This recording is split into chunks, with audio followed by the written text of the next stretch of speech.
Hello everyone, welcome to K Guru academy. இந்த வீடியோவில் நம்ம பார்க்க போகிறது நாட்டிக்கல் மைல் அப்படின்னா என்னன்னு பார்க்க போகிறோம். இம்பார்ட்டன்ட் பாயிண்ட் சீரீஸில் சயின்ஸில் 7th ஸ்டாண்டர்டில் இந்த டாபிக் நம்ம பார்க்குறோம். ஓகேவா?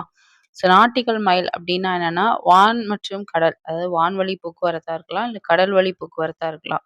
ரெண்டுத்துலேயுமே நம்ம ட்ராவல் பண்ணக்கூடிய அந்த தொலைவு, ஸோ அந்த தொலைவை வந்து கால்குலேட் பண்ணுறதுக்கு நம்ம பயன்படுத்தக்கூடிய யூனிட். ஓகேவா? ஸோ அலகு அப்படின்னு சொல்லுவோம். இதுதான் வந்து நாட்டிக்கல் மைல் அப்படின்னு நம்ம சொல்றது. ஒரு நாட்டிக்கல் மைல் அப்படிங்கிறது 1.852 கிலோமீட்டர். ஓகேவா? ஸோ ஒரு நாட்டிக்கல் மைல் எத்தனை கிலோமீட்டர் அப்படிங்கிறது ரொம்ப ரொம்ப முக்கியமான ஒரு பாயிண்ட்டு. ஸோ அதை நோட் பண்ணிக்கோங்க. ஓகேவா?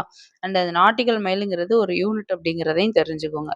கப்பல் மற்றும் விமானங்களோட வேகத்தை அளவிடுறதுக்கு நம்ம பயன்படுத்தக்கூடிய அலகு பார்த்தீங்க அப்படின்னா நாட் அப்படிங்கிறது. அந்த தொலைவை கணக்கிடுறதுக்கு நம்ம நாட்டிக்கல் மைலுங்கிற அலகை பயன்படுத்துறோம். ஓகேவா? 1 மணி நேரத்துல ஒரு நாட்டிக்கல் மைல் தொலைவ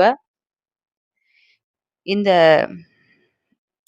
கப்பல் அல்லது விமானங்கள் கடக்குது அப்படிங்கிறத இது மீன் பண்ணுது அப்படின்னு சொல்றாங்க. ஓகேவா?